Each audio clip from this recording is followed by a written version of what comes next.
Emma Scherer is with me. Emma is the executive director of the Santa Fe Symphony Orchestra and Chorus and one of the creators of the Art+sol Festival coming to Santa Fe. Emma, thanks for joining me today. Thanks, Brent. I'm thrilled to be here. I talked to Amy Awana, one of the other founders, about how you guys sort of got together for your first meeting and brainstormed this thing.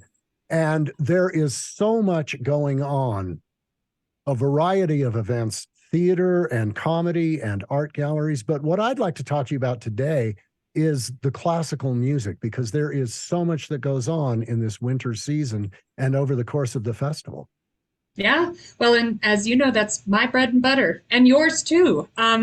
So we're so excited about the classical offerings on this festival. And when we sat down and really thought about a performing arts festival, our three organizations, Performance Santa Fe, the Santa Fe Symphony, and Santa Fe Pro Musica, are really focused on largely on music. And Performance Santa Fe, of course, is focused on dance as well, and they have other offerings.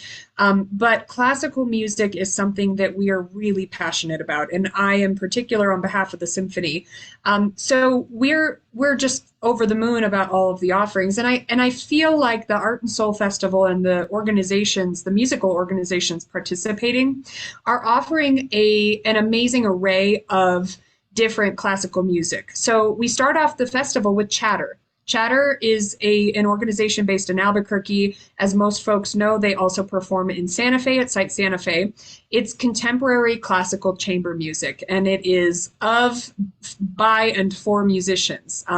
They pick repertoire that really pushes the envelope. It's stuff that you've never heard before, that you'll probably never hear again, or if you do, it's going to be in a different setting.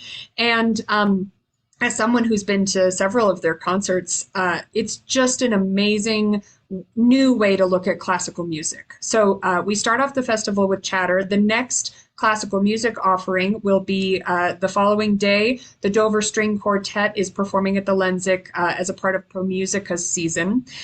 They are world-renowned. I don't have to give much of an introduction, but it's something that Pro Musica does throughout its season. They have a string quartet series, and they fly in amazing musicians that form professional string quartets and perform all over the world. And Pro Musica brings them right here to Santa Fe to share with our audiences here. The next classical music offering we have is well, you could kind of consider International Guitar Night at the Lenzik Classical Music. Of course, it is a smorgasbord of the best in acoustic guitar offerings and some world-class musicians as a part of that. And the following night, also at the Lenzik, we will have Performance Santa Fe will have Susan Graham, who is a native daughter of New Mexico and very well known to all of us in the opera community. Susan Graham will perform music from Copeland House, and that promises to be just a fantastic concert as well. And as you spoke about Chatter performing new music, that Susan Graham Copeland House concert features the world premiere of a new work by Alan J. Kernis. It does, yes. And he's a very well-known composer here in Santa Fe. I know that he has done pieces with Pro Musica in the past, and I think the symphony has done some of his work. So it's definitely, you can see the contemporary and classical array of offerings here. And I think it's really amazing, especially that Susan, as an artist, is delving into this and performing this here in Santa Fe and in the state where she grew up. It's really fantastic. We don't want to make too little of this. This festival ends with a performance of your very own Santa Fe Symphony. It does. It's a performance we are so excited about. It is Hector Berlioz's Romeo and Juliet. As some may know, our principal conductor, Maestro Guillermo Figueroa, is an absolute nut for Berlioz. It's his favorite composer. We perform Berlioz as frequently as we can. And this Romeo and Juliet, which is technically a tone poem, features our entire symphony chorus, our entire symphony orchestra, and then some, 3 operatic soloists, and we have actually engaged singers from UNM as well to build out the chorus. It calls for, I think, 120 singers, and we're going to look to get about 100 on stage, plus 70 orchestral musicians, the 3 soloists, and maestro. So it will be a full house, and that is for sure. Go ahead. No, the that piece by Berlioz might as well be a world premiere because you so rarely get to see it because of what you just mentioned, the sheer forces involved. So much of the music is first time or unique experience throughout this festival. It is.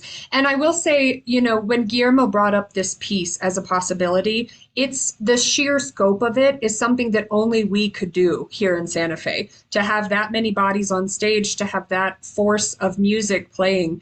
And I think Guillermo's just about the only person who could lead something like that.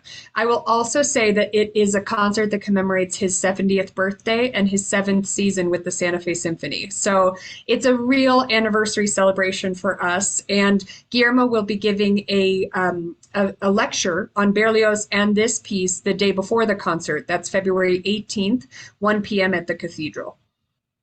Emma Scherer is executive director of the Santa Fe Symphony Orchestra and Chorus, and one of the originators of the Art+sol Festival, which starts February 11th with Chatter and ends on February 19th with the Santa Fe Symphony and the concert you just talked about. Will you also be at the Bishop's Lodge opening reception so anyone who wants to can meet you and you can chat up the festival more? I will be there, and I invite anyone and everyone to join us for that great evening. You can find out more about this terrific festival at the website Art+sol Santa Fe. That's ARTSOL santafe.org. Emma Scherer, thanks for joining me. I can't wait to hear and experience all of the festival. Thank you, Brent, and thank you for all that KHFM does in our community.